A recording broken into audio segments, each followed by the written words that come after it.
Ayanna Blake had just started at Meadow Ridge High, coming from a rougher part of the city where survival meant keeping your guard up.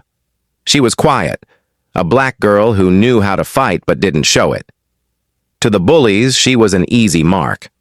They tested her with small taunts that grew bolder each day until one afternoon in art class, they crossed a line. Brandon, Kyle, and Austin, the trio who moved like they owned the school, came at her with scissors, cutting her braid and laughing, calling it a joke. The teacher, Ms. Henley, looked away. The room went silent, but Ayanna didn't. They thought she'd break. They were wrong. Ayanna Blake sat in the back of her mother's battered Honda, the cracked pleather seat sticking to her thighs as identical suburban homes slid past the window. Each one boasted manicured lawns, polished SUVs, and mailboxes that screamed quiet wealth. Her mother, Tasha, gripped the steering wheel, her knuckles tight, her lips pressed into a line that hadn't softened in months. The silence between them was a familiar weight, a cold fog that had settled over their home, meals eaten without words, doors closing too firmly, a distance that felt like winter in their bones. Tasha adjusted the rearview mirror, her eyes avoiding Ayanna's, and muttered, "You'll be fine." No hug, no glance, just a nod toward Meadow Ridge High as her fingernails tapped the wheel, already mentally ticking off her errands. Ayanna stepped out, the door shutting with a soft thud that echoed in her chest. She stood still, her backpack slung over one shoulder, staring at the school's pristine facade.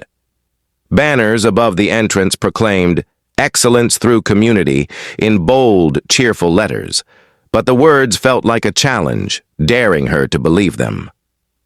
Her jaw tightened, fingers curling against the frayed strap of her bag. She lifted her chin and walked forward, her steps deliberate, as if the ground might shift beneath her. The school smelled wrong, too clean, not the sharp bleach and metal, tang of her old high school in the city, but a curated lemon polish that felt like it was trying to erase something. The hallways were wide, lockers painted in glossy two-tone blue, the floors so polished they mirrored the ceiling tiles. It was a different world. Quiet where it should have been loud, loud where it should have been quiet, a maze where everyone. But her knew the path. Her homeroom teacher, Ms. Kendricks, greeted her with a smile too sweet to trust, her voice syrupy as she said, "Welcome, Ayanna. I've heard we've got a strong student joining us." The word strong landed like a needle, sharp and misplaced, as if it carried a warning Ayanna couldn't yet read. She took her assigned seat in the back corner, her gaze fixed on an empty notebook, ignoring the whispers that floated around her, like static, soft, but charged with intent. The first few periods blurred into a haze of syllabi and sideways glances, her classmates eyeing her like a new exhibit at the zoo. Lunch was a battlefield. The cafeteria buzzed with clicks, laughter ricocheting off the walls like stray bullets. Ayanna carried her tray like a shield, scanning for a seat. She aimed for an empty spot near the edge, but someone slid into it just as she approached, their eyes lingering too long, no apology offered. She settled at a lone table by the exit, eating in silence, her back to the wall, her senses sharp. That's when she saw them, Austin Riddell and his shadows, Kyle and Brandon. They moved like they owned the air itself, their swagger carved from years of being the default, the ones who set the rules without saying a word. Austin's eyes scanned the room, landing on her with a thin, predatory smile that didn't reach his eyes. He nudged Brandon, who let out a low whistle, their heads tilting together in a private joke she wasn't meant to hear. Ayanna didn't flinch. She stared back, her face blank, her eyes unyielding until they moved on. But she felt it, the weight of their attention, the promise of something coming, like the hum of a storm on the horizon. The bullying started small, as it always did, a slow drip of venom testing her edges. A shoulder bumped too hard in the hallway, a pencil knocked off her desk with a casual flick, as if it were an accident. Whispers followed, sharp and deliberate. "Ghetto, she got attitude, thinks she's tough." Ayanna stayed silent, her hands folded. In her lap, her eyes on the clock, counting seconds like heartbeats. She'd promised herself no fights, not here, not again. She knew this rhythm from her old school, where talking back could get you jumped and looking soft could get you hurt. She'd learned to roll her shoulders, shift her stance, listen for footwork, her body a map of survival etched by her cousin Darius in the boxing gym. But the air held a low, crawling tension, a storm waiting to break. By the second week, the school's walls seemed to whisper their own message. You don't belong. The smiles grew tighter, the stares longer, the air filtered to keep her just slightly out of place. In chemistry, someone snorted when she answered a question correctly. Must have learned that in hood school, Kyle muttered, loud enough to carry. Brandon chuckled. Straight out of Compton solving equations. Ayanna's pencil paused mid-stroke, her breath steady. 1, 2, she thought, tapping her pencil like she used to tap her fists against concrete before Darius taught her to wrap them. She didn't look back. Ignoring them only made them bolder. In gym, it escalated. During basketball drills, Kyle shoved past her for a rebound, his shoulder slamming into hers hard enough to make her stumble. Watch it, Queen Latifah, sneered, his voice a blade wrapped in a grin. Ayanna caught herself, straightened, and looked at him, her gaze steady as stone. That's not even clever, she said, her voice low, dismissive, cutting through his bravado. Kyle blinked, caught, off guard. What? You're not funny, she added, turning away, her words slicing the air. Brandon let out a mocking ooh from the sidelines, but Austin, perched on the bleachers, tilted his head, watching her like she'd just stepped into a spotlight. After class, Austin fell into step beside her in the corridor, his presence, like a shadow that didn't quite fit. You got a little mouth on you, he said, his tone casual but edged with something sharper. Ayanna didn't break stride. You got a lot of nothing coming out of yours. He laughed, soft and dangerous. I see what this is. New girl trying to prove something. I'm not trying, she said, eyes forward. And I'm not new, just relocated. He clicked his tongue, leaning closer. Where from? She didn't answer. His voice dropped, testing her. Bet it wasn't anywhere like this. She stopped, turned, her gaze sharp as wire. Not even close. His smile flickered, a crack of uncertainty in his eyes. He raised his hands, stepping back with a laugh that didn't land. All right. Tough girl. Let's see how long that fire lasts. The next morning, her locker was a crime scene. Torn paper, grocery ads, notebook scraps, spilled out, scrawled with black Sharpie, "Go back. Nobody wants you here." Ayanna stood motionless, the papers fluttering at her feet like dead leaves. A few students glanced but didn't stop. One girl giggled, her footsteps quickening as she fled. Ayanna crouched, gathered the mess, and stuffed it into her backpack, her movements deliberate, her face unreadable. She didn't report it. Not yet. Later, as she waited for the bus under the shadow of the school's brick columns, a voice broke the quiet. You doing all right here? She turned to see Principal Darnell Hughes, tall and clean-cut, his dark skin catching the fading light, his eyes carrying stories he didn't need to tell. She nodded. I'm good. He studied her, his presence steady, not invasive. You sure you're not invisible?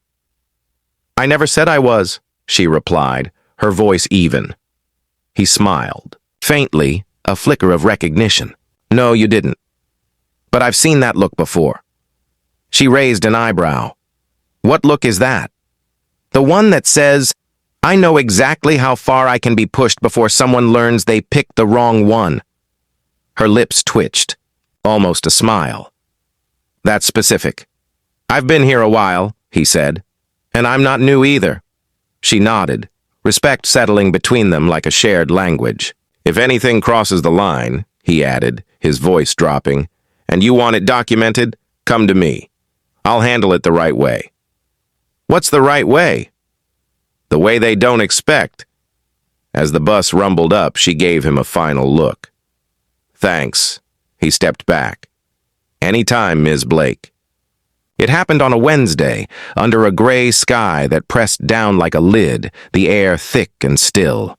Ayanna felt it the moment she walked through the front doors. A tightness in her chest, a hum of warning she couldn't name. She caught their eyes early. Austin leaning against a locker, thumbs tapping his phone, his gaze flicking toward her, Brandon and Kyle smirking in third period, their laughter low but sharp. By fourth period, she was counting their moves, the way they circled without touching, their whispers a net tightening around her.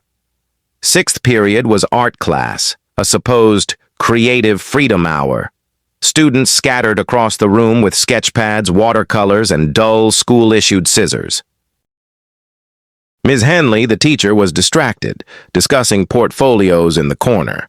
Ayanna sat near the back, her chair angled toward the window, her pencil tracing aimless shapes on a blank page. She didn't hear Brandon move behind her, didn't hear the scissors' soft snip. But she felt it. A sharp tug at her scalp, a violation so sudden it froze her. Her hand rose slowly, fingers brushing the frayed ends of her braid, now severed, the strands limp in her palm like something broken. Behind her, Brandon laughed, holding the braid like a trophy. "Yo, oh my God!" Kyle gasped, half laughing. That's messed up." Brandon swung the braid, grinning. "Thought she might want to lighten the load. This stuff's heavy, right?" Austin's voice cut through, theatrical, drawing eyes. "Damn, I didn't think you'd actually do it. That's bold. You think she's gonna cry?" Laughter rippled, gasps and whispers threading through the room, cruelty dressed as entertainment. Ayanna didn't move. She stared at the braid, her body still, her mind retreating to a place where their laughter couldn't reach. Brandon leaned closer, his breath hot near her ear. "Don't take it personal. Just a little joke. You're always so serious. Figured you needed a makeover." Her chair scraped as she stood, the sound slicing through the laughter. She turned, her eyes locking on the braid in his hand.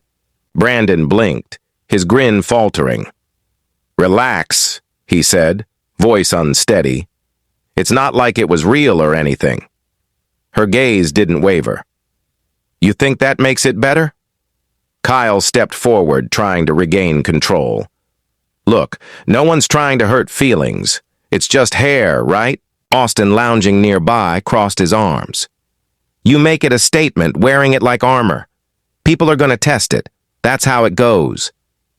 Ayanna's eyes shifted to him, her voice too calm. "You think this is about hair?" Austin smirked. "Isn't it?" She took a step forward, then another, the silence thickening around her. Brandon stopped laughing, the braid dropping to the floor. Ms. Henley finally looked up, her face twisting in confusion.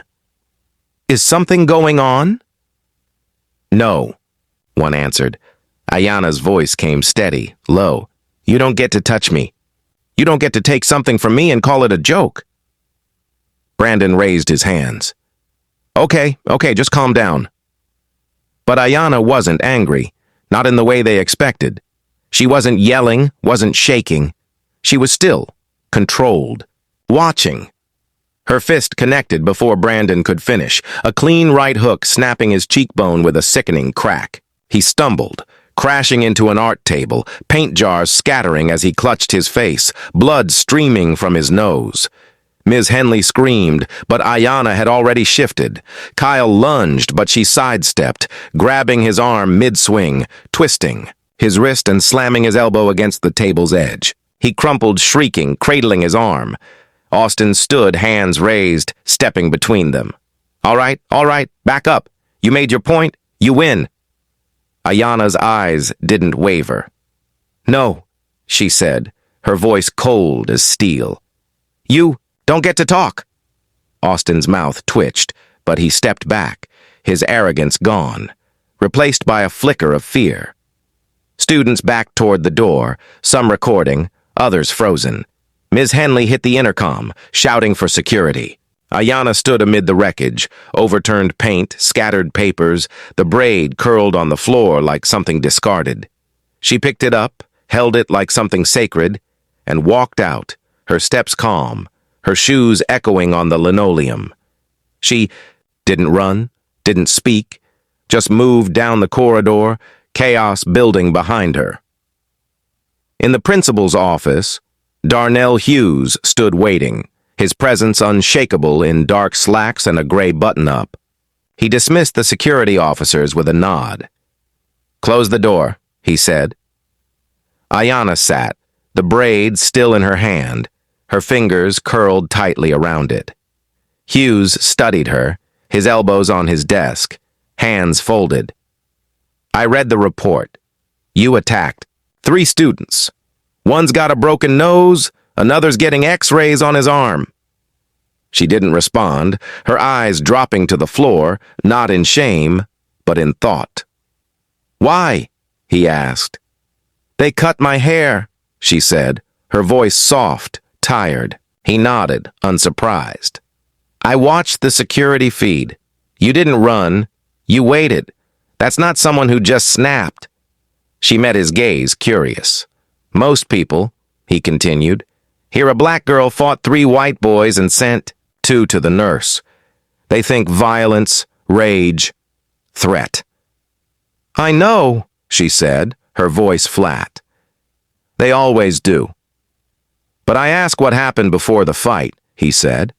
"What didn't get recorded, what got laughed off, what teachers ignored. And most times no one wants those questions answered." Ayanna sat back, the braid heavy in her hand. "I didn't want to fight. I wanted to go home. Breathe. That's all." "Then why didn't you walk away?" Her throat tightened, but her eyes stayed dry. "Because I've walked away 100 times. Ignored the comments, the accidents, sat still, didn't react. It only made them push harder, laugh louder, get bolder." She opened her palm, showing the frayed braid. "Then they took this." Hughes stared at it, his expression unreadable. "It wasn't just hair." "No," she said. "It never is." He leaned back, his voice heavy. "My grandmother used to braid my cousin's hair every Sunday. Called it her crown. Said the world would try to rip it off, through policies, stares, silence. But if you wore it with pride, nobody could take it without a fight." Ayanna's shoulders loosened slightly. "I have to suspend you," he said. 3 days. "I figured," she replied. "But I'm not expelling you. They'll push for it. Parents, board members, maybe the district. They'll say you're a danger." Her lips pressed tight. "When they do," he said, "I'll ask for the classroom footage. I'll file my own report, ask questions that make them uncomfortable." "Why?" "Because I've spent my life walking the line between the job they gave me and the job that matters.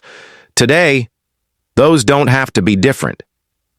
He slid a manila envelope across the desk.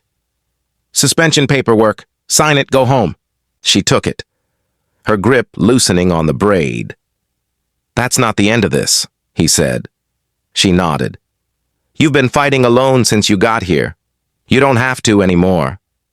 "Okay," she said, the word carrying a flicker of hope. Morning after, the parking lot filled early, black SUVs and polished BMWs signaling the arrival of parents who didn't ask questions. They demanded answers. Hughes watched from the hallway, sipping coffee, unmoved as the front desk buzzed with panic. "They're here, sir. Should we bring a mediator?" "No," he said. "Conference room. I'll be there." They stood waiting, 3 fathers. 3 mothers, coats slung over chairs, watches glinting. The blonde mother, arms crossed, lips bloodless, spoke first. "You're Principal Hughes." "I am," he said, nodding. No one sat. The tallest father, in a tailored suit, stepped forward. "My son came home with a busted nose and a black eye. Why isn't that girl in a holding cell?" "She was suspended," Hughes said evenly. 3 days. Standard protocol for physical altercations. That wasn't an altercation, the blonde snapped. It was a savage attack. It was a response, Hughes said, his voice calm but firm. The room tensed. You're defending her? Brandon's father growled. I'm stating facts. Your sons cut her hair without consent, mocked her publicly.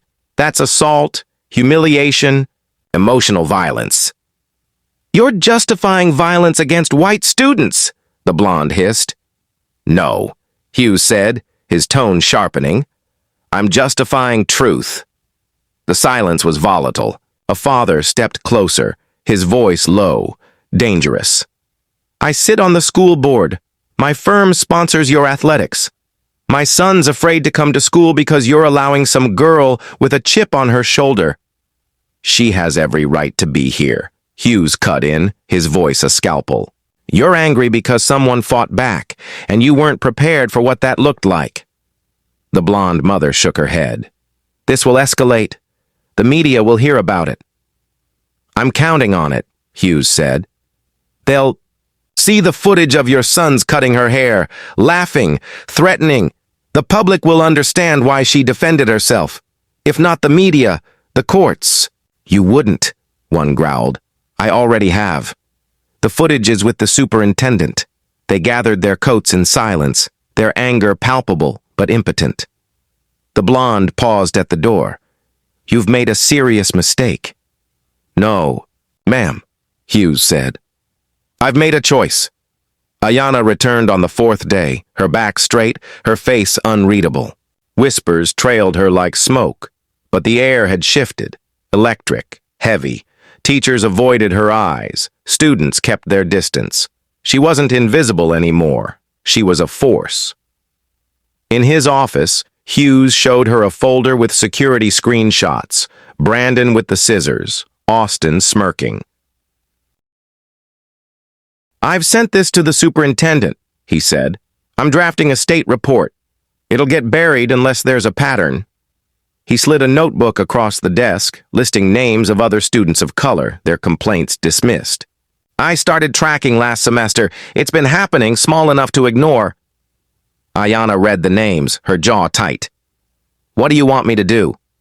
Watch, he said. Write it down. Names, times, teachers who look away. Don't engage unless you have to. You think they'll come at me again? I know they will, but not the same way. They'll use policy now, dress codes, vague violations. She exhaled. So I'm bait? No, he said. You're leverage. She carried the notebook like a hidden blade, watching, listening, writing. In the cafeteria, she noted the subtle provocations. A grape rolled across her table, a napkin tossed, Austin's taunt. Why don't you smile? She met his gaze until he faltered, then walked to Hughes's office, her notes precise. Timestamps, names, blind spots. They don't think anyone cares, she said. Most don't, he replied, until it touches them. The footage request went through, paired with Ayanna's report and past complaints. A paper trail too heavy to dismiss. A journalist, Lena Mercer, reached out, her questions careful. Ayanna agreed to a sit-down interview, no lights, just her voice. In the media room, she spoke of the laughter, the braid in her hand, the sound that broke through skin. I want the truth to stop being quiet, she said. The interview aired quietly, but its clarity spread like wildfire. By Monday, parents called with questions, not complaints. A former teacher admitted ignoring past incidents. A parent leaked emails dismissing racial concerns. The superintendent scheduled a mandatory meeting. The board promised a third-party review. Ayanna moved. Through it all, her silence now authority. The district's report confirmed neglected complaints, promising corrective action. Brandon's name trended, footage leaked, showing the fork, the laughter, her stare. A sophomore girl posted about Kyle's harassment, her screenshots damning. Austin transferred quietly, his swagger gone. The school felt different, not safe, but cracked open, its illusions exposed. At the press conference, Ayanna spoke without a script, her voice steady. My name is Ayanna Blake. I didn't come to talk about what happened to me. I came to tell you what it meant. It meant I was tired. Tired of being humiliated, of pretending silence was strength, of being expected to take it because I didn't fit. She didn't blink as cameras clicked. They didn't expect me to fight back, not because I couldn't, but because they thought the system would protect them. Until it didn't. The room stilled. I don't want pity or to be a symbol. I want accountability that doesn't wait for pain, protection that doesn't need headlines, a school where dignity is a right, not a reward. She stepped back, the applause measured, born of respect, not performance. The semester's end brought quiet shifts. Policy updates, bias training, an anonymous reporting platform, small cracks in the old order. A younger student thanked Ayanna. Her parents softened, offering tea and pride. In the boxing gym, Darius tossed her gloves. You didn't swing too soon, he said. You waited, then finished. She nodded. And now I teach someone else how. The school wasn't safe, but Ayanna was whole, her presence a monument to what she'd built.